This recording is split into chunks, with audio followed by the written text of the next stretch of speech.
американской экономики в третьем квартале увеличились. Есть опасения, что в начале будущего года Федеральная резервная система может в очередной раз повысить ставку банковского кредита, чтобы предотвратить всплеск инфляции. Как сообщило Министерство торговли, темпы роста американской экономики в третьем квартале увеличились.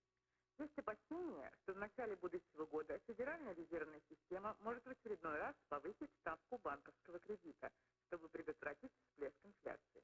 Как сообщило Министерство торговли, темпы роста американской экономики в третьем квартале увеличились.